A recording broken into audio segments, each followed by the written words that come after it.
कहाँ जा रही है बहू? मम्मी जी मैं आकर बताती हूँ। अरे बताकर तो जा।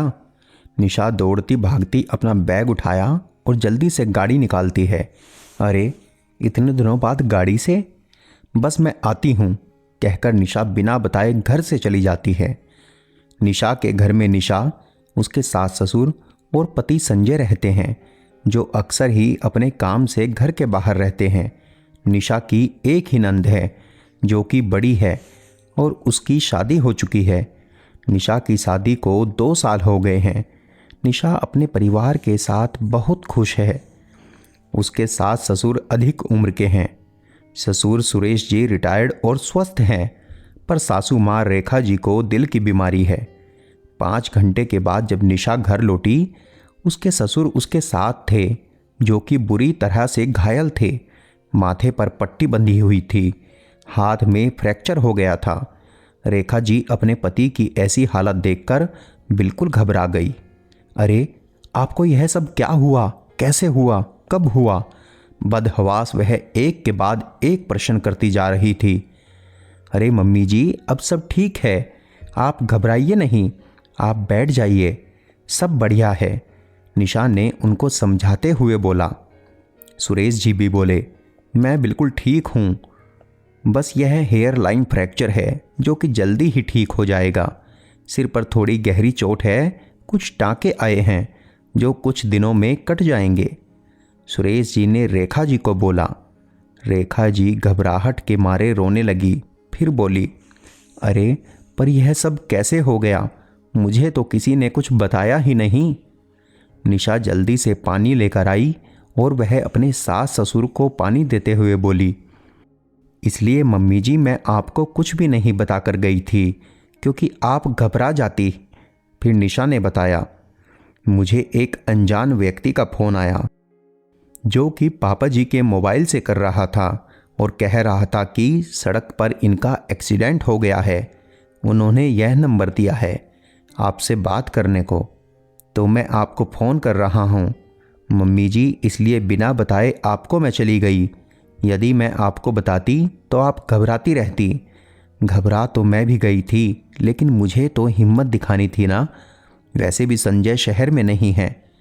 रेखा अपनी प्यारी बहू निशा की बातें सुन बहुत ही गर्व महसूस कर रही थी। उन्होंने कुछ सोचते हुए लंबी सांस भरते हुए कहा, अच्छा है तूने साल भर पहले ड्राइविंग सीख ली थी, देख काम आई ही गई। हाँ मम्मी जी, कुछ दिनों से मुझे गाड़ी चलाने से मुझे कॉन्फिडेंस भी आ गया था और पापा जी का एक्सीडेंट वीरान जगह हुआ था। वहाँ पर आने जाने के ज़्यादा साधन नहीं दिख रहे थे और हाँ, अपनी गाड़ी से मैं सही समय पर पहुँच गई। डॉक्टर ने बोला आप इनको और थोड़ा देर से लाती तो काफ़ी ब्लीडिंग हो जाती, फिर इनको कोमा में जाने का डर था। सर पर गहरा घाव है, पर चिंता की कोई भी बात नहीं है। डॉक्टर ने सिटी स्कैन करके बता दिया है सब सही है। निशा ने हंस के समझाते हुए अपनी सासू माँ को बताया। रेखा जी भी निशा को देखकर खुशी से मुस्कुराने लगी। आज उनकी बहू ने इतनी समझदारी से एक बेटे जैसा काम किया। सुरेश जी को देखने 2 दिन बाद पड़ोस के शर्मा जी आए। उनकी बहू बैंक में जॉब करती थी। उनको अपनी बहू की इस बात पर बड़ा गर्व था कि मेरा बेटा बहू दोनों ही कमाते हैं, और वह बातों बातों में अपनी बहू की कमाने की तारीफ करते ही रहते और कहीं ना कहीं निशा को नीचा दिखाने की कोशिश करते हैं। संजय की बिल्कुल भी इच्छा नहीं थी कि निशा नौकरी करे। तुम मेरे माँ बाप और अपना ध्यान रखो, खुश रहो और ज़िंदगी का मजा लो, मेरे लिए यही काफ़ी है। निशा को भी नौकरी करने की कोई खास इच्छा नहीं थी। उसे अपनी सीधी सरल ज़िंदगी पसंद थी, इसलिए उसने भी नौकरी करने की कोई भी जिद नहीं की। वह अपने सास ससुर के साथ मज़े से घर में आराम से रहती थी। उस दिन भी शर्मा जी अपनी बहू की तारीफ कर रहे थे। उनकी बातों से अब निशा थोड़ी हर्ट होती थी। यह बात रेखा जी को भी महसूस होने लगी थी, इसलिए रेखा जी बातों ही बातों में उस दिन शर्मा जी को बोली कि मेरी बहू नौकरी नहीं करती तो क्या हुआ, वैसे तो बहुत ही सुशील, संस्कारी तथा होशियार है। समय के साथ सही निर्णय लेकर हम लोगों का पूरा ध्यान रखती है। आज सुरेश जी हम लोगों के सामने हैं तो सिर्फ निशा की वजह से हैं। डॉक्टर ने बताया यदि थोड़ी और देर हो जाती तो सुरेश जी का बचना मुश्किल था। वह कोमा में जा सकते थे। और निशा नौकरी नहीं करती, उसमें उसकी और संजय दोनों की इच्छा है। जरूरी नहीं कि घर में सभी लोग नौकरी करें।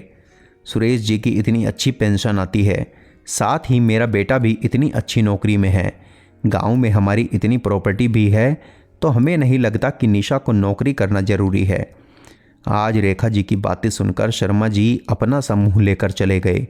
सबके सामने रेखा जी के मुंह से अपनी बड़ाई सुन निशा अंदर ही अंदर बहुत ही खुश और गौरवान्वित महसूस कर रही थी। उसे लगा जब मेरे परिवार वाले मुझसे खुश हैं तो मुझे और कुछ नहीं चाहिए। आजकल समाज का प्रचलन हो गया है कि जो लोग नौकरी करते हैं लोग उसको ऊंचा दर्जा देते हैं, पर यह मन की इच्छा और पति पत्नी का मिलकर लिया गया फैसला होता है। यदि किसी महिला की इच्छा नहीं है तो नौकरी करना जरूरी भी नहीं। दोस्तों, आपके इस बारे में क्या विचार हैं, हमें कमेंट बॉक्स में ज़रूर बताएं। कहानी पूरी सुनने के लिए धन्यवाद।